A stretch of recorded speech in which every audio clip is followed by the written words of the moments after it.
For early access to more videos like this, plus exclusive content, community discussions, and more, become a patron at patreon.com/BrucePoinsett. And welcome to the Blacktastic Extra Series. Here with Donovan Smith, we've been chatting it up for the last 70 minutes or so.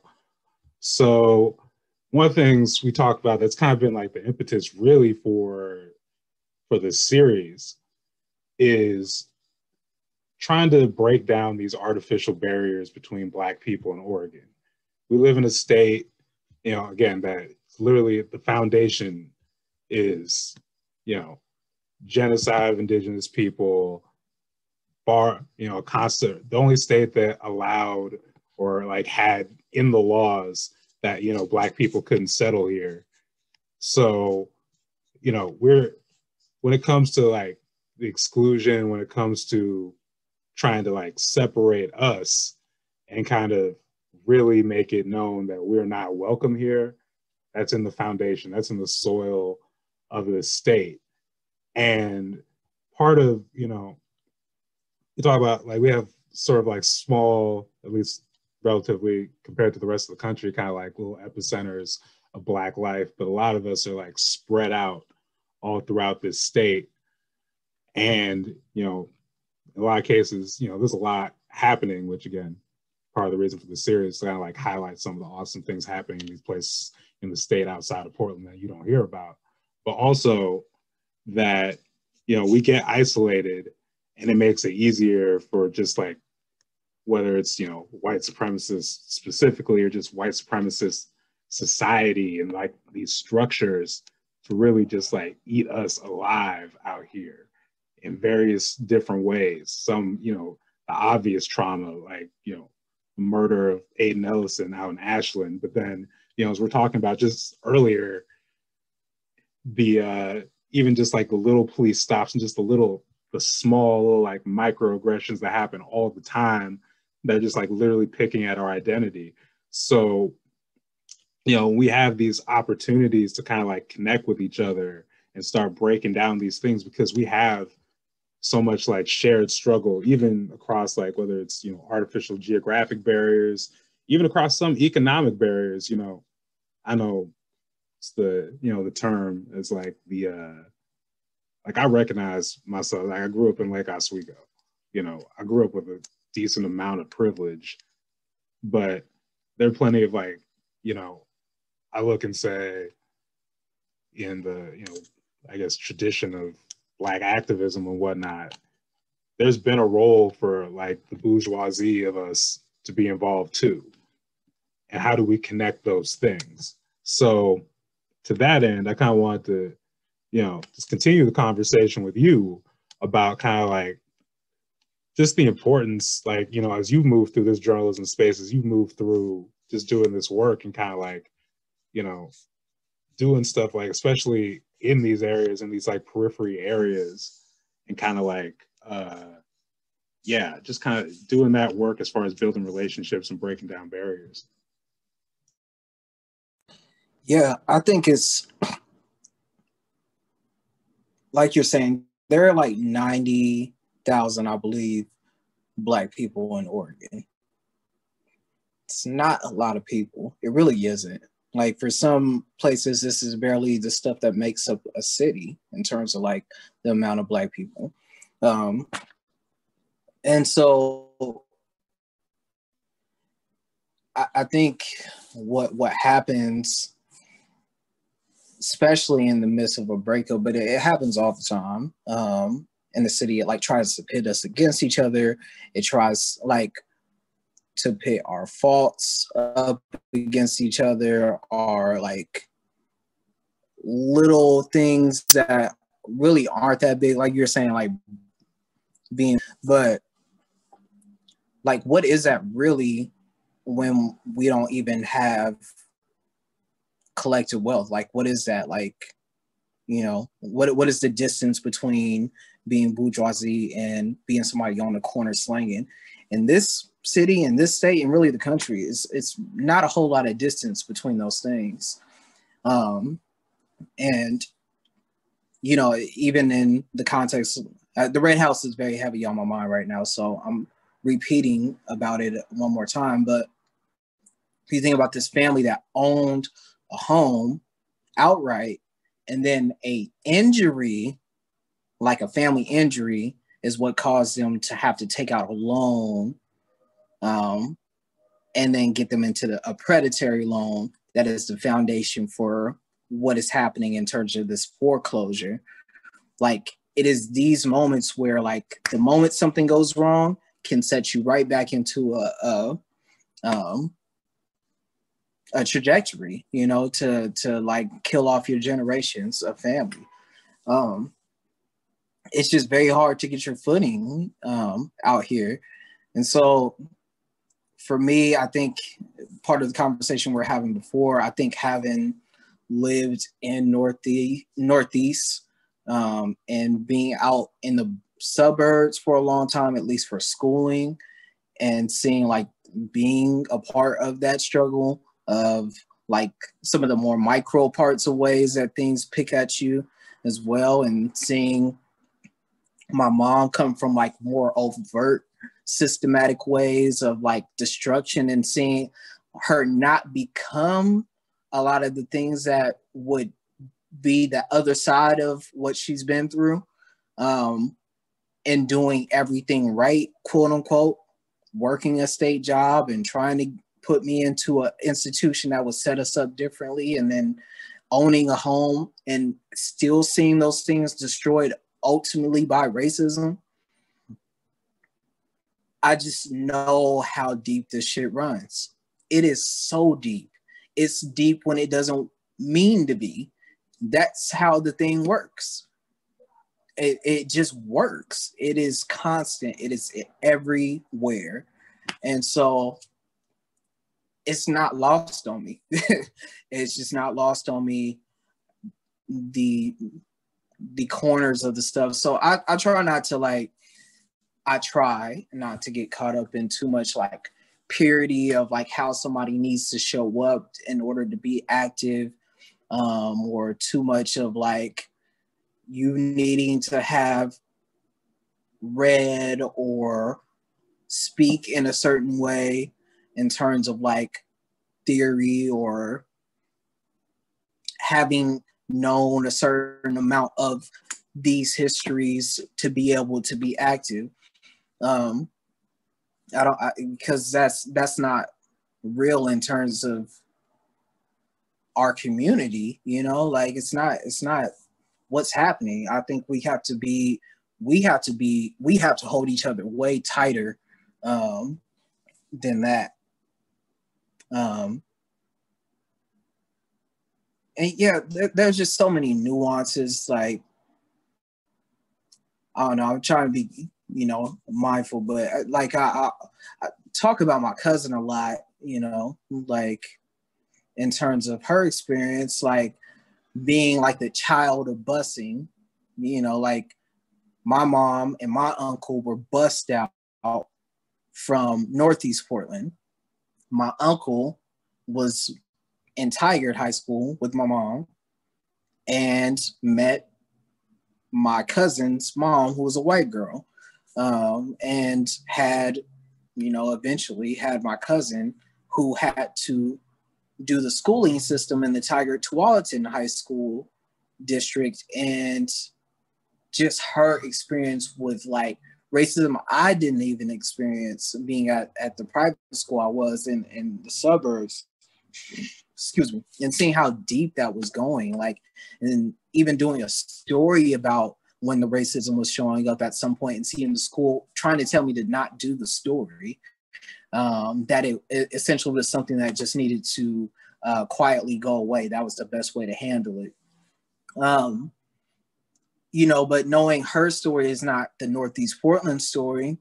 It's the story of being a Black person who's been created through policy in a weird way. That's a weird way of saying it, but, like, you know, like, there's so many different nooks of, like, our actual realities when it comes to policies and, like, the foundations of, like, white people making decisions for us. It's actually, again, it's just a very mind-boggling in a lot of ways.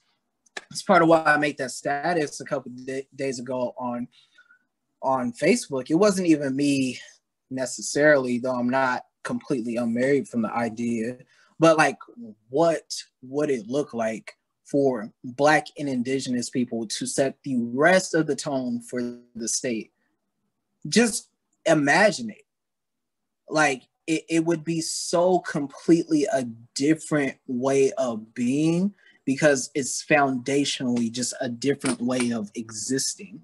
Like, it just is, because everything else, most of what's happening in the city, in the state, is foundationally still embedded in white colonialist mind states. Still, even with all the equity goals, even with all the different DEI trainings, even with all the speakers, like, foundationally, it is still white will informing the direction that we're going.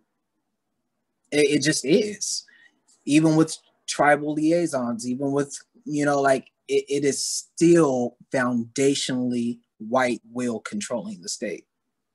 And to even begin to imagine what Black and Indigenous will would be to set the tone for where we're going, and even in the status, I said the remaining lands here, not the entire, the remaining.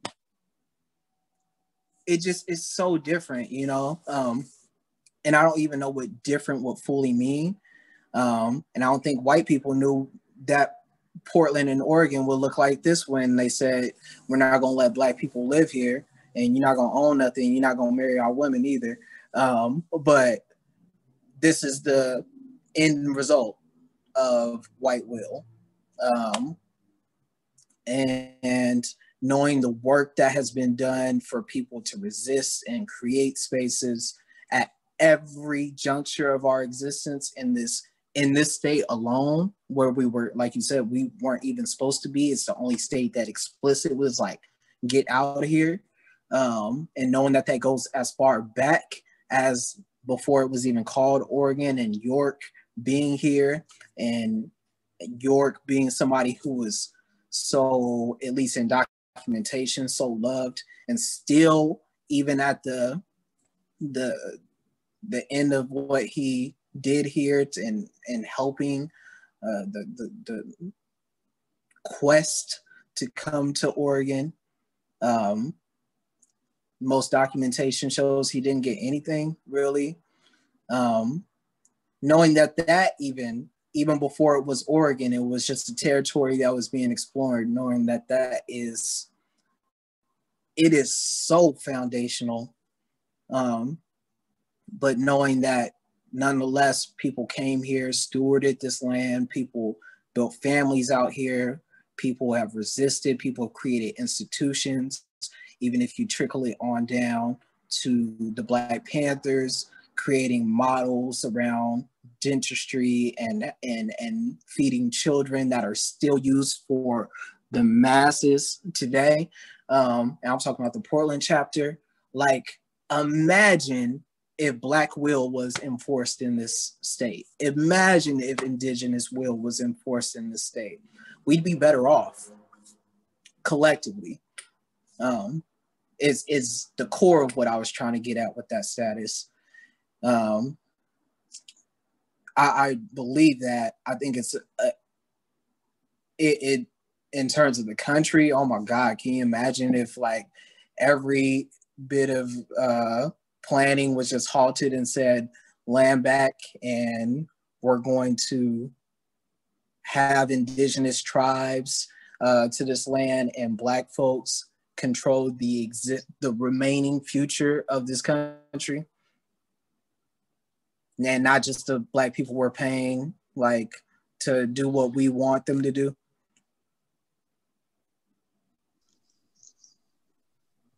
Yeah. Like, you just really, you get a lot of gems there. But,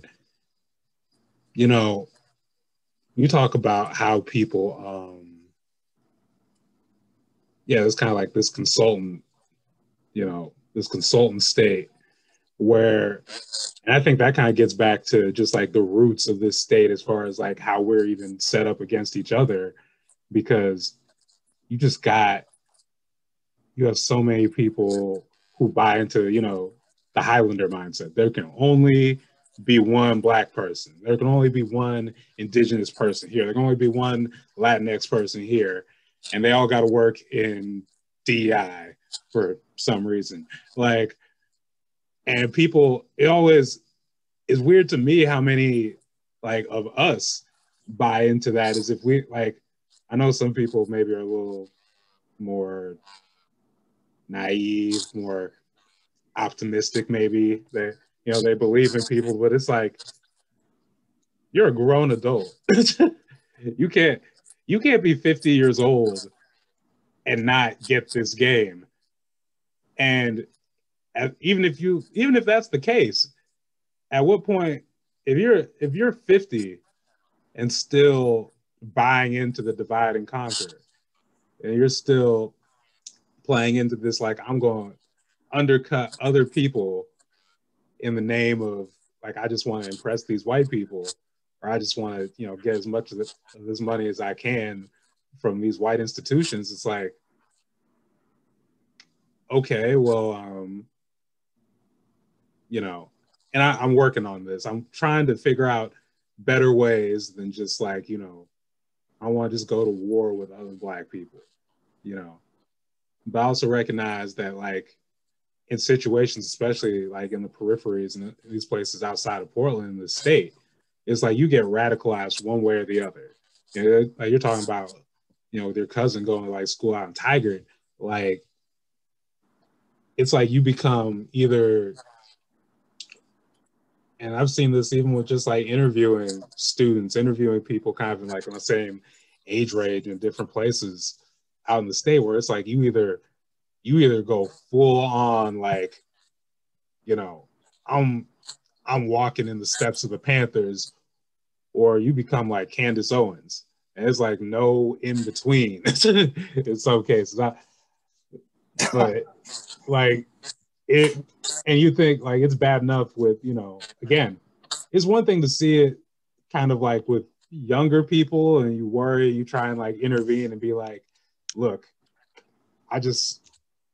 you need to, because there's a lot of situations where it's, people are, I don't want to get so deep into this, but like, where it's like, maybe you don't have Black parents, you're in this area where you were adopted and it's this mostly white area. And, it's like, I don't want to sound super dramatic, but it's really like you just haven't had like enough Black love.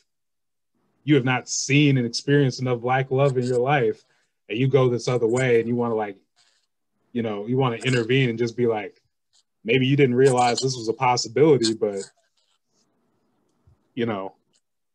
Black people and, loving each other and loving ourselves and not, literally being ashamed of our existence. I know you haven't heard that's a possibility, but let me put that, in your life. But it's, yeah, when you see that again, I feel like I'm demoralized when I see that in people, again, who are like twice our age, who still have like internalized, I mean, there's no other way to say it, like internalized that self-hatred or like lack of self-esteem about being Black people. But because again, especially in this, we're talking about DEI campaigns and people trying to show that, they can meet the lowest baseline ever of like being an acceptable city or acceptable school district or something. You find these same people who have all that internalized self-hatred, but they've gotten a certificate that says they're a DEI instructor, and they're going out here, propping themselves up as leaders in the community. And it's like, what do you do? Again, what do you do with that when someone's just actively doing things that are just like dangerous and harmful to people, because you're trying to, you know, I believe in trying to give everyone an opportunity, or trying to, you know, like, sort of to that idea of just like, you know, maybe you just haven't had enough Black love in your life. I want to give you that opportunity to not prop up the system. But then you deal with some of these people who, you know, they've been given the opportunities and they've made it clear, nah, I'm going down with the ship.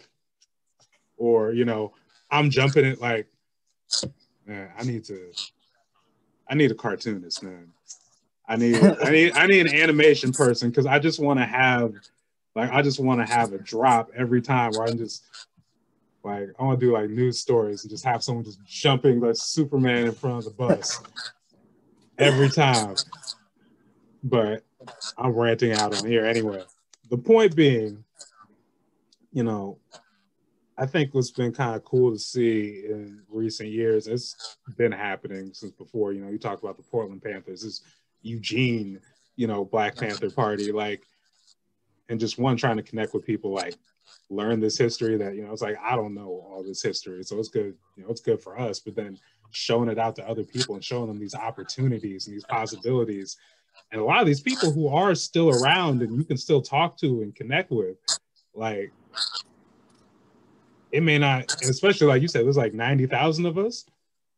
Shoot, we can actually meet all of each other out here. This is not this is not Atlanta. We could actually, you know, especially in this time when we are in a pandemic and we're all at home, we can reasonably connect and like say, again, what is it, like you said, what does it look like when we make the decision? Not when a consultant makes a decision, not when a group that's commissioned by, you know, this institution makes a decision. What does it look like when we make the decision? And I think if there was ever a time where we could make something happen, like, why not now? You know? So, yeah, I was going to ask you another question, but then you got me into the spirit of the little rant there. So, I don't know if there's anything else you like. Jesus took over. Yeah, I don't know if there's anything else you'd like to add, but no, I mean, I guess a little bit. It's just there is absolutely, like, I think especially with what's happening with the movement right now, I think it's a window of opening, and I think we can revision how a lot of things are done right now, and I don't know how long that's going to last, and even in saying window, that's knowing that that's speaking in terms of white opportunity, white framework, and everything. But yeah, nonetheless, I think there is so much happening around the city, around the region, and then so much I don't even know about that's happening in the state. The gist of what's happening to us is really the same policies got enforced on it. So it's not that different, you know, because we're the same policies got enforced. So in terms of like revisioning everything, I think it does take a little bit more of a holistic vision that we kind of set the tone for. And I kind of like the protests did, but not in the exact same way. But I think, and I've said this for a long time, that Oregon could be a model for other places in terms of how to, you know, set Black agendas and do things differently, because there are so few of us here. But a lot of the forces in general that have been implemented in our communities, they're pretty much the same. You know, in any place that you look at in America, at least, like it's pretty much the same type of dealings, even from how they will have you and they'll cut a freeway through your neighborhood to you know, cut off the lifeline of it. Like these are things that were happening all over the place. It's not just Portland. And COINTELPRO didn't just happen in other places. It happened in Portland. All these things are like same thing, busing, all this stuff. So I feel like if we were to rectify things generationally here, more places may be able to get an idea of how to do that more holistically too. So yeah, I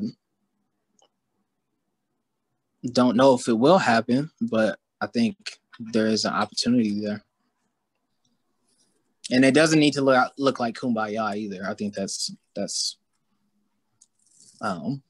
not a good way of looking at it. Yeah, it's not real. It's not real. It doesn't. It just pisses people off, and it actually, you know, moves stuff backwards. When you could just be out here let people dictate their conversations, let people have real conversations, give people justice to, you know, give back the resources you stole. Mm-hmm. But, you know, it's to what you said about even just like being able to use Portland as like a case study for these places. I mean, it's not even like this is some, you know, out of the box concept. It's like, you know, I've worked with universities. Like this is, you know, a lot of academic institutions are trying this now to varying degrees. And it's like, and let's be clear, it's not perfect by any means. It is a messy bag, but even they at least recognize from you know, even from the most cynical standpoint, it's like, well, we need to be a top academic institution, which means we need to produce students who can be, you know, successful in the world, and the world includes other people. So if we want even if we just want these white students to be successful, we still need other people who actually want to be here and contribute to this university. And that's from like the most cynical standpoint, but like even then they see like, oh, it's in our best interest to like actually invest in people, you know. Oh my bad. Yeah, I was just gonna say like it's not just, you know, it's universities doing this, cities doing this to, you know, in an especially performative way, but like there is, you know, like we've reached this point where it's like if you're still kind of like pushing back on this, it's just like, okay, no, you're just that invested in white supremacy, like not subtly, not, you know, not just unconsciously, like you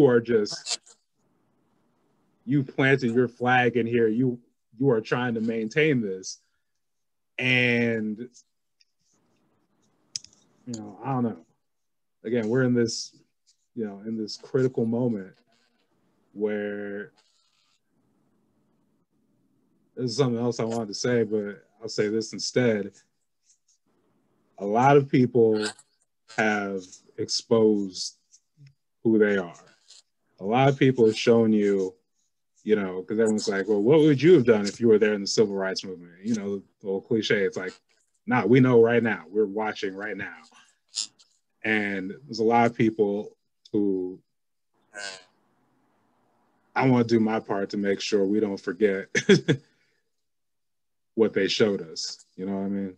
Mm-hmm. So I had a more uplifting point I was going to like pivot to, but nah. Well, I mean, the uplifting, well, one thing, some people are going to be granddad from Boondocks in 30 years, 40 years, saying what they did and how they were on the front line and all this other stuff.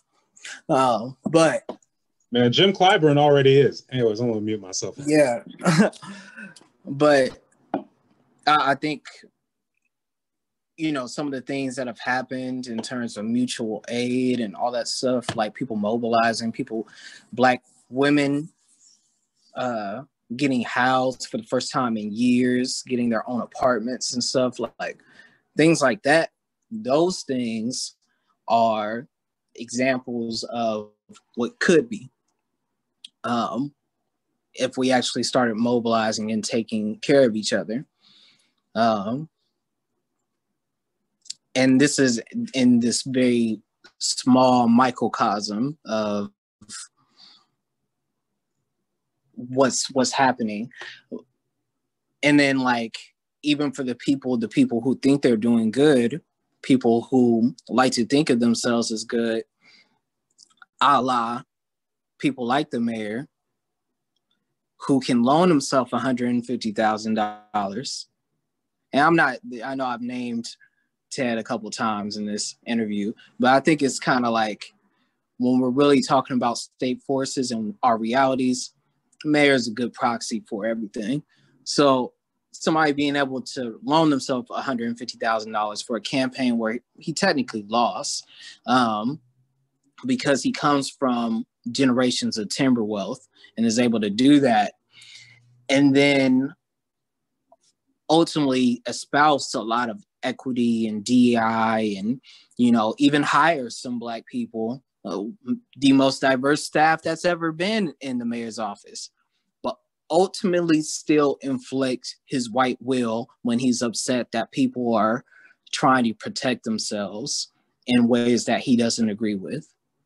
I feel like this is a lot of the case study and what we deal with in Oregon. Ted Wheeler and his vocabulary and his realities, and in terms of his generational realities, in terms of what he does when it comes to how he enacts power,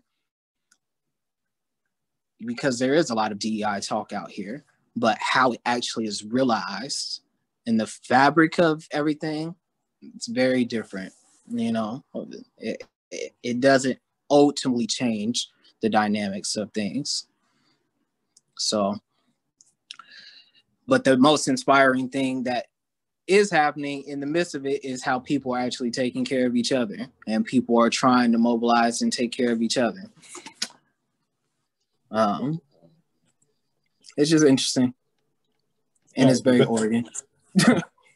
That's a great point, though, because we could talk about some of these more like symbolic things, but when you take care of people for real, that's the stuff that sticks. You listen, we're watching old interviews with what was it saying, like Chuck D of Public Enemy talking about being part of like the Panther free lunch program or free breakfast programs back in the day, and like other artists and people who went on to be these big figures.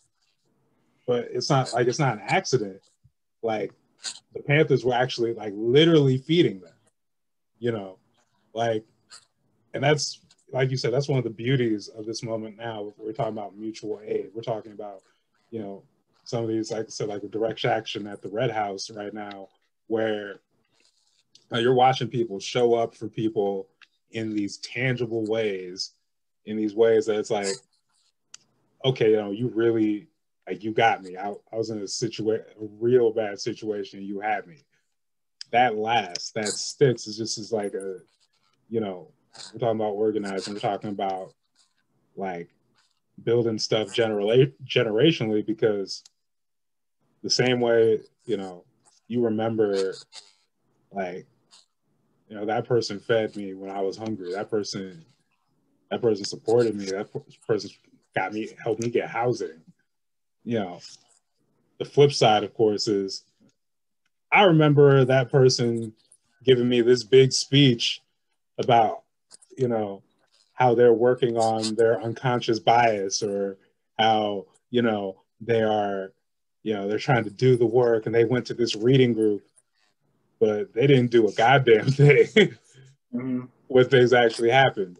They're nowhere to be found when anything happened. They're blah, blah, like, so, I mean, it's kind of, you know, it's always still an uphill battle, and it can be, you know, demoralizing in some senses, but like, when you think about, again, just generationally, like planting these seeds, just making, I mean, never mind planting seeds, just making sure people survive, like, for real. But like, it's, like you said, is kind of like an inspiring thing to take out of this moment, and, you know, hopefully a paradigm shifting thing to take out of this moment. So that's, we continue on. Indeed. Yeah. So with that, I will thank you for, you know, giving us gems upon gems for the Blacktastic adventure. You know, you got a lot going on. So, you know, for people watching this extra, can you just plug where people can find you, the websites, the socials, anything else you would like, you know, where people can find Donovan Smith? Yep. Yeah, my OnlyFans is, hold up. My Instagram is what I meant to say is ignorant, at ignorant_DMS. Clothing line, you can follow at Ignorant Reflections. The website needs a big update, massive update.